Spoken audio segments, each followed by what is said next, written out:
Greece ಎನ್ನುವುದು automobile ಅಥವಾ ವಾಹನಗಳಲ್ಲಿ ಬಳಸುವ ಒಂದು ಪ್ರಮುಖ ಲೂಬ್ರಿಕೆಂಟ್. ಗ್ರೀಸ್ ಎನ್ನುವುದು ಮೂಲತಃ ಲೂಬ್ರಿಕೇಟಿಂಗ್ ಆಯಿಲ್ ಮತ್ತು ಥಿಕನರ್ಗಳ ಮಿಶ್ರಣವಾಗಿದೆ. ಎಣ್ಣೆಯು ದ್ರವ ರೂಪದಲ್ಲಿದ್ದರೆ ಗ್ರೀಸ್ ಅರೆಗನ ಸೆಮಿ-ಸಾಲಿಡ್ ರೂಪದಲ್ಲಿರುತ್ತದೆ. ಆಟೋಮೊಬೈಲ್ನಲ್ಲಿ ಗ್ರೀಸ್ನ ಪ್ರಮುಖ ಕಾರ್ಯಗಳು ಫಂಕ್ಷನ್ಸ್: ಘರ್ಷಣೆಯನ್ನು ಕಡಿಮೆ ಮಾಡುವುದು, ರೆಡ್ಯೂಸಿಂಗ್ ಫ್ರಿಕ್ಷನ್. ವಾಹನದ ಎರಡು ಲೋಹದ ಭಾಗಗಳು ಒಂದಕ್ಕೊಂದು ಉಜ್ಜಿದಾಗ ಉಂಟಾಗುವ ಘರ್ಷಣೆಯನ್ನು ಗ್ರೀಸ್ ಕಡಿಮೆ ಮಾಡುತ್ತದೆ. ಇದು ಭಾಗಗಳ ನಡುವೆ ಒಂದು ತೆಳುವಾದ ಪದರವನ್ನು ನಿರ್ಮಿಸಿ ಅವು ಸುಲಭವಾಗಿ ಚಲಿಸುವಂತೆ ಮಾಡುತ್ತದೆ. ಸವೆತವನ್ನು ತಡೆಗಟ್ಟುವುದು, ವೇರ್ ಪ್ರೊಟೆಕ್ಷನ್.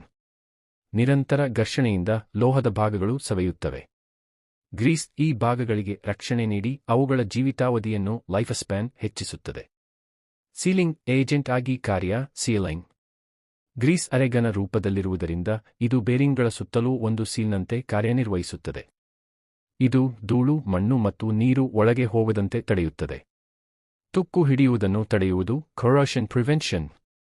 ಲೋಹದ ಭಾಗಗಳು ಗಾಳಿ ಮತ್ತು ತೇವಾಂಶದ ಸಂಪರ್ಕಕ್ಕೆ ಬಂದಾಗ ತುಕ್ಕು ಹಿಡಿಯುತ್ತವೆ. ಗ್ರೀಸ್ ಒಂದು ರಕ್ಷಣಾತ್ಮಕ ಕವಚದಂತೆ ಕೆಲಸ ಮಾಡಿ ಲೋಹವು ತುಕ್ಕು ಹಿಡಿಯದಂತೆ ನೋಡಿಕೊಳ್ಳುತ್ತದೆ. ಆಘಾತವನ್ನು ತಡೆದುಕೊಳ್ಳುವುದು, ಶಾಕ್ ಅಬ್ಸೋರ್ಪ್ಷನ್. ಹೆವಿ ಲೋಡ್ ಇರುವಾಗ ಅಥವಾ ವಾಹನವು ಗುಂಡಿಗಳಲ್ಲಿ ಚಲಿಸುವಾಗ ಭಾಗಗಳ ಮೇಲೆ ಬೀರುವ ಒತ್ತಡವನ್ನು ಗ್ರೀಸ್ ಸ್ವಲ್ಪ ಮಟ್ಟಿಗೆ ಹೀರಿಕೊಳ್ಳುತ್ತದೆ. ಗ್ರೀಸನ್ನು ಎಲ್ಲಿ ಬಳಸಲಾಗುತ್ತದೆ? ವೀಲ್ ಬೇರಿಂಗ್ಗಳು, ಚಕ್ರಗಳು ಸರಾಗವಾಗಿ ತಿರುಗಲು. ಚಾಸಿಸ್ ಭಾಗಗಳು: ಸ್ಟೀರಿಂಗ್ ಲಿಂಕೇಜ್ ಮತ್ತು ಸಸ್ಪೆನ್ಷನ್ ಜಾಯಿಂಟ್ಗಳಲ್ಲಿ. ಯೂನಿವರ್ಸಲ್ ಜಾಯಿಂಟ್ಸ್: ಪ್ರೊಪೆಲ್ಲರ್ ಶಾಫ್ಟ್ನ ತಿರುಗುವಿಕೆಗೆ. ಬಾಗಿಲುಗಳ ಹಿಂಜ್ಗಳು, ಡೋರ್ ಹಿಂಜಸ್. ಬಾಗಿಲುಗಳು ಶಬ್ದವಿಲ್ಲದೆ ತೆರೆಯಲು ಮತ್ತು ಮುಚ್ಚಲು. ಗ್ರೀಸ್ ಇಲ್ಲದಿದ್ದರೆ ವಾಹನದ ಭಾಗಗಳು ಅತಿಯಾದ ಉಷ್ಣತೆಯಿಂದಾಗಿ ಬಿಸಿಯಾಗಿ ಒಂದಕ್ಕೊಂದು ಅಂಟಿಕೊಳ್ಳಬಹುದು, ಸೀಸ್. ಆದ್ದರಿಂದ ಕಾಲಕಾಲಕ್ಕೆ ಗ್ರೀಸಿಂಗ್ ಮಾಡಿಸುವುದು ವಾಹನದ ಸುಸ್ಥಿತಿಗೆ ಅತ್ಯಗತ್ಯ. ಹಗುರವಾದ ವಾಹನಗಳಲ್ಲಿ ಲೈಟ್ ವೆಹಿಕಲ್ಸ್ ನಿಯಮಿತವಾಗಿ ಗ್ರೀಸ್ ಮಾಡಬೇಕಾದ ಪ್ರಮುಖ ಭಾಗಗಳು ಇಲ್ಲಿವೆ. ವೀಲ್ ಬೇರಿಂಗ್ಗಳು, ಚಕ್ರಗಳು ಯಾವುದೇ ಅಡೆತಡೆಯಿಲ್ಲದೆ ಸರಾಗವಾಗಿ ತಿರುಗಲು ಮತ್ತು ಘರ್ಷಣೆಯನ್ನು ಕಡಿಮೆ ಮಾಡಲು ವೀಲ್ ಬೇರಿಂಗ್ಗಳಿಗೆ ಗ್ರೀಸ್ ಅತ್ಯಗತ್ಯ. ಬಾಲ್ ಜಾಯಿಂಟ್ಗಳು: ಇವು ಸಸ್ಪೆನ್ಷನ್ ಮತ್ತು ಸ್ಟೀರಿಂಗ್ ವ್ಯವಸ್ಥೆಯ ಭಾಗವಾಗಿದ್ದು ಇವುಗಳ ಸುಗಮ ಚಲನೆಗೆ ಮತ್ತು ಸವೆತವನ್ನು ತಡೆಯಲು ಗ್ರೀಸ್ ಬೇಕಾಗುತ್ತದೆ. ಟೈ ರಾಡ್ ಎಂಡ್ಗಳು: ಸ್ಟೀರಿಂಗ್ ವ್ಯವಸ್ಥೆಯಲ್ಲಿ ಚಕ್ರಗಳನ್ನು ಸರಿಯಾದ ದಿಕ್ಕಿನಲ್ಲಿ ತಿರುಗಿಸಲು ಇವುಗಳಿಗೆ ಲೂಬ್ರಿಕೇಶನ್ ಅವಶ್ಯಕ. ಯೂನಿವರ್ಸಲ್ ಜಾಯಿಂಟ್ಗಳು ಅಥವಾ U joints, universal joints. Propeller ಶಾಫ್ಟ್ನಲ್ಲಿ ಶಕ್ತಿಯನ್ನು ವರ್ಗಾಯಿಸುವಾಗ ಉಂಟಾಗುವ ಚಲನೆಯನ್ನು ಸುಗಮಗೊಳಿಸಲು ಇಲ್ಲಿ ಗ್ರೀಸ್ ಬಳಸಲಾಗುತ್ತದೆ. ಡ್ರೈವ್ ಶಾಫ್ಟ್ ಸ್ಪ್ಲೈನ್ಸ್: ಇವುಗಳು ಚಲಿಸುವಾಗ ಒಂದಕ್ಕೊಂದು ಅಂಟಿಕೊಳ್ಳದಂತೆ ಮತ್ತು ಸವೆಯದಂತೆ ಗ್ರೀಸ್ ರಕ್ಷಣೆ ನೀಡುತ್ತದೆ.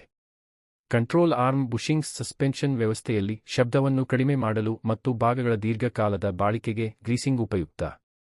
ಬಾಗಿಲುಗಳ ಹಿಂಜ್ಗಳು ಮತ್ತು ಲ್ಯಾಚ್ಗಳು, ಡೋರ್ ಹಿಂಜಸ್ ಲ್ಯಾಚ್ಸ್. ಬಾಗಿಲುಗಳು ಕಿರಿಕಿರಿ ಶಬ್ದ ಮಾಡದೆ ಸುಲಭವಾಗಿ ತೆರೆಯಲು ಮತ್ತು ಮುಚ್ಚಲು ತೆಳುವಾದ ಗ್ರೀಸ್ ಪದರ ಅಗತ್ಯವಿರುತ್ತದೆ.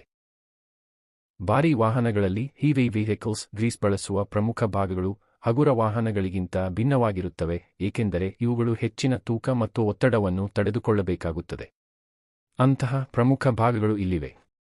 ಕಿಂಗ್ ಪಿನ್ಗಳು: ಭಾರೀ ವಾಹನಗಳ ಮುಂಭಾಗದ ಆಕ್ಸಲ್ನಲ್ಲಿ ಸ್ಟೀರಿಂಗ್ ಚಲನೆಗೆ ಇದು ಬಹಳ ಮುಖ್ಯ. ಇಲ್ಲಿ ಹೆಚ್ಚಿನ ಒತ್ತಡವಿರುವುದರಿಂದ ನಿರಂತರ ಗ್ರೀಸಿಂಗ್ ಅಗತ್ಯ.